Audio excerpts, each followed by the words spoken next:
Imagine a wrestling world where your character's merch deal wasn't just a paycheck, it was a battleground, where Vince McMahon's corporate muscle wasn't just backstage politics, but a legal army ready to crush anyone who stepped out of line.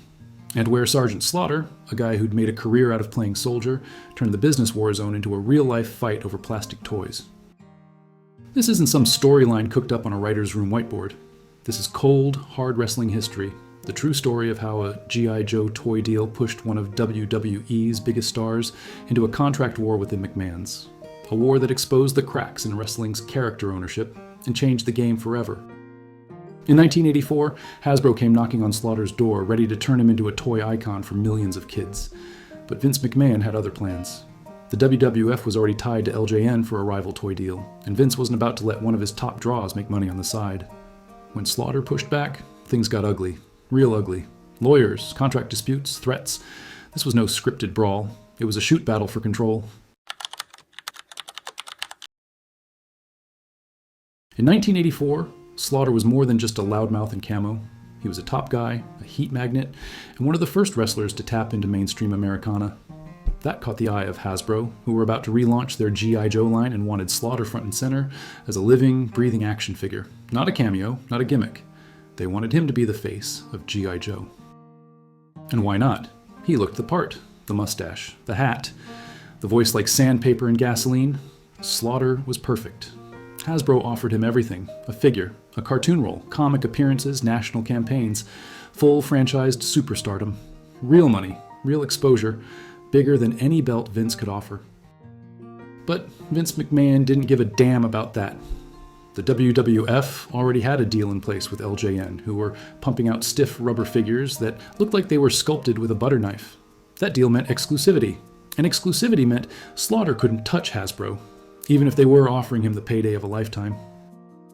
Vince's answer was clear. No, Slaughter didn't take that well. He'd worked the roads, worked the angles, and now he was being told he couldn't take a toy deal because Vince had him on a leash. That leash snapped. Slaughter didn't argue. He handed in his notice. Walked out. No drama. Just business. And that's when this stopped being about plastic toys and became a goddamn war over ownership, pride, and power.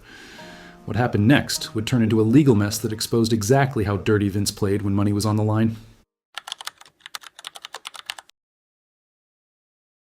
When Slaughter walked out on Vince McMahon in 1984, he didn't just leave a territory, he lit a fuse.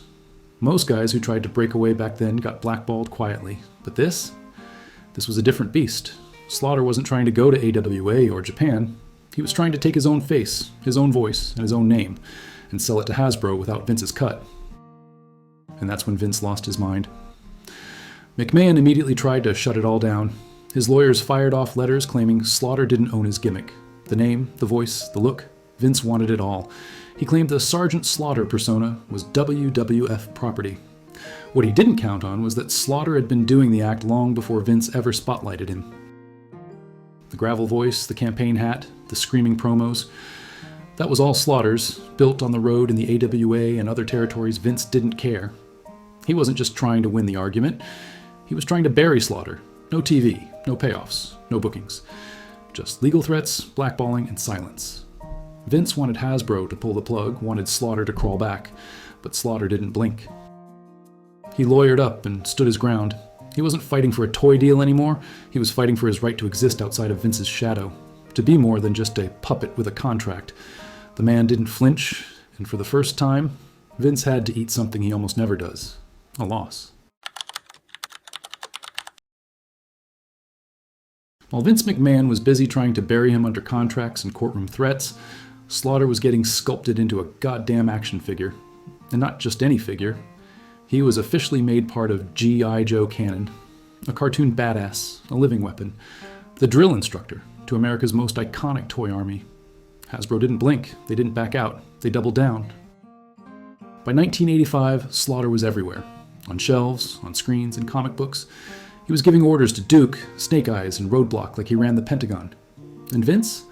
Vince was on the outside looking in, watching one of his former stars become more famous without him than he ever was inside the ring. Let that sink in. While the WWF was pushing guys with stiff LJN rubber figures that couldn't move an arm, Hasbro had Slaughter doing roundhouse kicks in every toy aisle in America. He had kids quoting him. parents buying his merch. He even voiced his own cartoon version. Actual national TV, weekly, with no McMahon control in sight. Slaughter didn't just win the legal battle, he won the war, and Vince never forgot it. You could feel it years later when Slaughter came back to the WWF. The push wasn't the same. The heat had cooled. The booking got weird. Because no matter how much Vince smiles on camera, he never forgives a public loss, and Slaughter handed him one. He proved a wrestler could make it big without McMahon's leash, and that made him dangerous. The G.I. Joe deal wasn't just a toy win. It was a system shock. Up until that point, Vince McMahon's empire was built on one unspoken truth.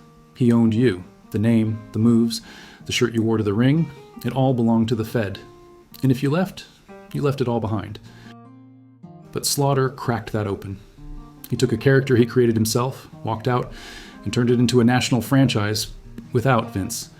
That sent a signal through every locker room in America. You didn't have to be owned. You could own yourself. That scared the hell out of Vince. The fallout was instant. Within a year, McMahon's legal team tightened every contract. Clauses got longer. Name rights became non-negotiable. Trademark filings tripled. The next wave of stars, guys like Hogan, Piper, Savage, all had to sign away their likenesses to avoid pulling a Slaughter. Behind the scenes, talent started asking tougher questions. Can I keep my gimmick? Who owns my merch? Why is my t-shirt money smaller than Vince's Rolex budget? Slaughter didn't just win a deal. He forced the WWF to show its cards. He made them admit that under all the showbiz, glitter was a machine built on control and ownership. And for one moment, that machine glitched. Vince hated it. He never said it, never needed to. You could see it in the years that followed. Slaughter got brought back, but never truly forgiven. He was used, but never trusted. Booked, but always just shy of main event power. Because once you beat Vince at his own game, you're not a superstar anymore. You're a threat. Years passed. The G.I. Joe run cooled off. Hasbro shifted gears. Wrestling's landscape changed. And in 1990, Slaughter came back to the WWF. But this wasn't a homecoming. This was Vince McMahon's cold revenge tour, and Slaughter didn't even see the trap until it was too late. On paper, it looked like a push. He was thrown into the main event scene, given a massive heel turn, and paired with real-world heat, the Iraqi sympathizer angle during the Gulf War. But anyone who knew Vince's playbook saw it for what it was. A setup. Slaughter wasn't getting rewarded. He was getting humiliated. He was handed the most toxic gimmick of the decade. Booed out of buildings. Death threats to his family. Armed security at shows. Vince knew exactly what that heat would bring. It wasn't heel heat. It was career-destroying heat. And Slaughter had to carry it with a straight face while Vince raked in the controversy cash. By the time WrestleMania 7 hit, Slaughter was a shell of the icon he'd been. He lost the title to Hogan, got booed harder than any villain in history, and limped through the angle until it finally got buried under bad press and worse ratings. That was the receipt. Not a firing, and not a fine.